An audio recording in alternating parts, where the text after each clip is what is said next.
Okay. Magandang gabi po. Anyway, magpaalam ako sa inyo kung papayag kayo na i-video record natin itong consultation, ha? At i-post po natin sa Dr. Jeffo YouTube channel, ha? Okay.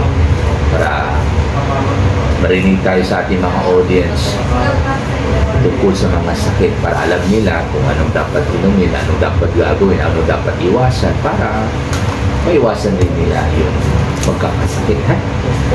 So, ilang taon na po kayo? 18 po lang. Oh, nag-aaral po kayo? Yes po. Good.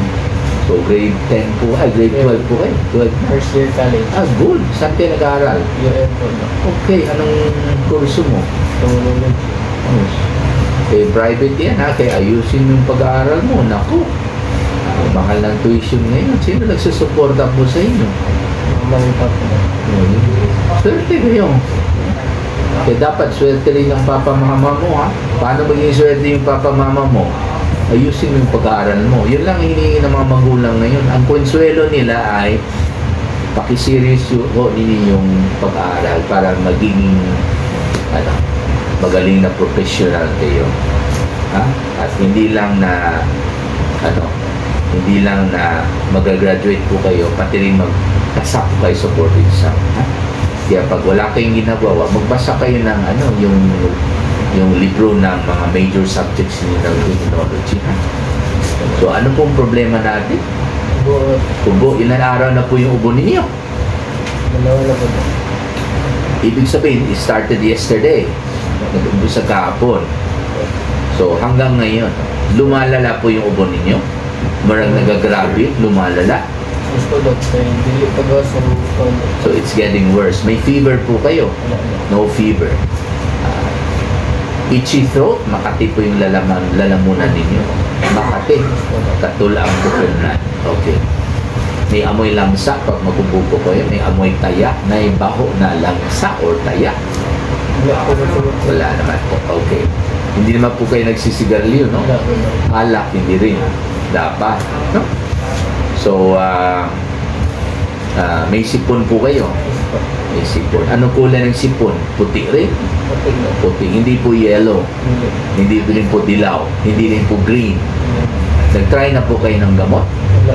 Wala pa. Okay. So, sample nga ng ubo ninyo. Pakinggan ko po. Okay. So, parang malaman na, no? Parang may plema na, no? Okay. Kunin ko po yung blood pressure ninyo, ha? May nagsisigarilyo po ba sa bahay? Wala. Yung tatay, nanay mo, hindi nagsisigarilyo.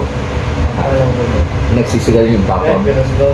Ay, kahit pakisabi mo sa kanya. Huwag siya magsigarilyo. Bad model po. Kayo po mga tatay at nanay, huwag po kayo magsigarilyo. Tigilan na ninyo yan. Crisis po ngayon. Yung pera po para sa sigarilyo at alak, ha? Ilagay po niyo sa bigas. Isa pa, para hindi kayo magkakasakit. Okay? Wala pa yan. Yung sigarilyo ninyo, wala pa yan ngayon. Balang araw po, mas matindi po ang maabutan ninyo. Emphysema, chronic bronchitis, pati cancer, pati TB. At kawawa rin yung mga anak ninyo na sa bahay na malangha po nila yung usok ninyo. Kaya po, madaling magkasakit ang mga ibang miyembro sa pamilya pag meron isang miyembro sa bahay ang naninigarilyo. Kaya po, kayo mga tatay at nanay o kahit sino po sa pamilya, minsan ang anak pa ang naninigarilyo, ang tatay hindi. Ha? Kaya tigilan ninyo yung pagsisigarilyo ninyo. Okay naman po yung blood pressure ninyo. Maganda. 110/70. Ha? Pakinggan ko po yung puso ninyo.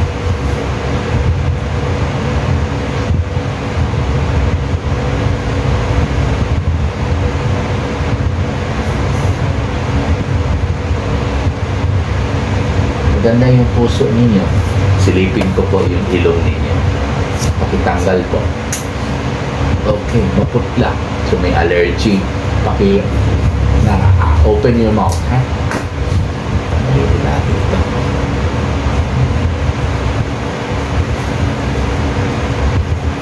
Sandali lang. Tayo time out po muna tayo dahil medyo makati po yung ating mukha. Allergic po ako sa mask eh. Kaya, sorry kung kailangan tanggalin po natin yung mask. Pero alam po niyo, ang face mask talaga ang number 1 pang depensa kontra sa allergy.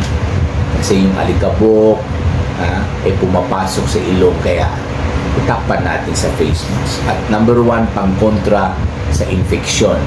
Kasi po ang mikrobyo ay dumadaan din sa ilong, kaya itatakpan po natin yung ilong natin with face mask, ha? Si Hafiz. Si labas ang dila. Okay, malinaw. Okay. Pareho po silang maputlang. Maputlang ilong, maputlang lalamunan. Therefore, meron po kayo allergy.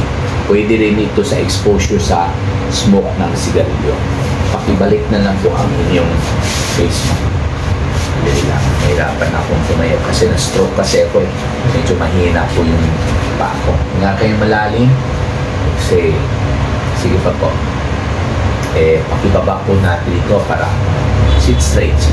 Ayan. Ngayon po, pakitaas po yung t-shirt ninyo. Ngayon po yung malalim. Exhale. Sige pa. Sige pa po. Sige pa po. Sige pa po. Sige pa po. Okay, pakinggan ko po yung likod ninyo, ha? Okay. Sige. Pakibaba po niyo pa at kamay po niyo pa straight po para pantay po yung baga natin. Huminga kayo malalim. Exhale. Sige pa po. Sige pa po. Sige pa po. Sige pa po. Sige pa po. Okay. Sige. Meron na po kayong plema sa baga dito sa kanan. Pag may plema po kayo sa baga, meron na po kayong pulmonya.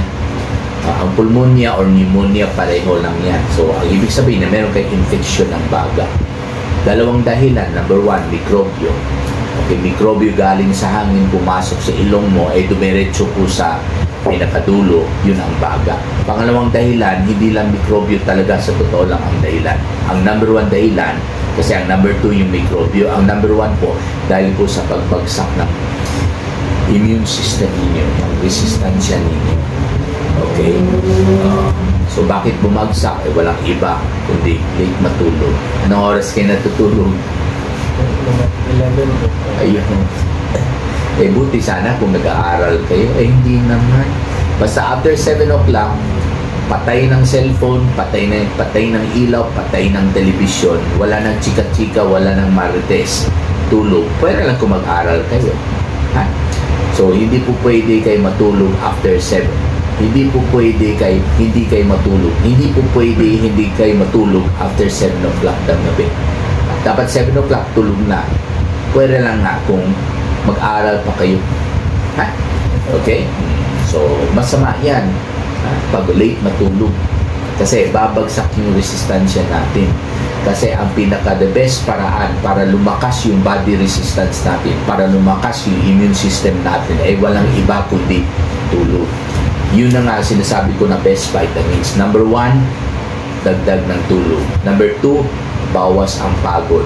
Therefore, walang lakwatsa, walang mall-mall, walang basketball, walang ligo sa dagat at saka swimming pool, at saka walang cellphone. Ha? Okay. Ang pangatlong best vitamin, kain ng marami, kain ng balance. Hindi kayo pipili at ng nilikha ng Panginoon, kanin, gulay, prutas, isda, manok, baboy, baka kainin po natin yan. Ha? Okay, yun po ang pinaka-the best vitamin sa lahat. Ha? Ang pangatlo po, yung vitamin na capsule po, na inumin rin po ninyo kasi kumulang na po kayong vitamins nyo ngayon dahil meron po kayong sakit. At kailangan po natin yung vitamins para gamitin ng mikrobyo, or hindi pala mikrobyo, sorry, medyo pagod na kasi tayo. Gamitin yung vitamins para i-repair po yung baga natin na sinisira ngayon ng mikrobyo. Kaya mag-vitamins po kayo once a day, pero katulad ng sinabi ko, ang pinaka-the best vitamins ang tulog, then yung pahinga, then yung kain ng example. So ito po yung para sa mikrobyo, para patay ng mikrobyo, antibiotic ang tawag natin dito, 3 times a day for 7 days. Minom po kayo ng ciprofloxacin para sa pneumonia po ninyo. Para sa ubo po ninyo, uminom po kayo ng salbutamol tablet 3 times a day rin for 7 days rin. At para rin sa kati ng lalamunan ninyo at saka sa sipon ninyo kasi po may allergy po kayo dahil po number 1 sa usok galing sa sigarilyo ng tatay mo 3 times a day ha. So ulitin ko po, para sa mikrobyo 3 times a day, para sa kagaw sa Bisaya, para sa ubo 3 times a day, breakfast, lunch, dinner. Para sa sipon at katin ng lalamunan niyo 3 times a day, breakfast, lunch, dinner. Yung vitamins po every morning, once a day.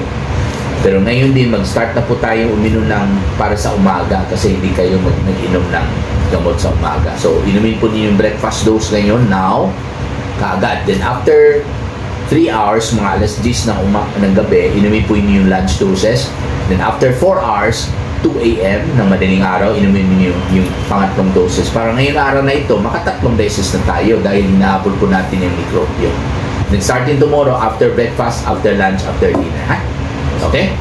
So, kung nakaipangutan kung meron kayong gusto itanong tungkol sa mga gamot at sakit ninyo, pwede kayong mag-text sa akin o pwede kayong magtawag sa akin. Okay? So, Hindi po. maraming salamat po. Okay. Sure. Ano pong complete name po ninyo? Eric Neljun po. Eric E. R-I-C-K. Neil? Neljun. Neil. N-E-I-L. June. May June pa. Sumpay do. Neil June. Sige lang. As in June, J-U-N-E. Yes po. Bakit June ba ang birthday mo? April. Ha? Okay, dapat Neil April ito. Ano apelyido mo? Morales po do. Morales. Morales. So, bigyan kita ng 7 days, ha? Pneumonia. Okay. Complete rest for 7 days, ha? So, habang hindi kayo pumapasok sa eskwelahan, siguraduhin mo na basa pa rin kayo sa libro ninyo, ha? Okay? Huwag mag-cellphone, huwag mag-TV, huwag mag-chika-chika, huwag mag-marites, huwag maglakwatch, huwag lumabas sa bahay, huwag maglaro ng computer games. Okay? Ha? Sige. Salamat ha. Mag-post tayo dito. Hello! Thank you for watching. Okay.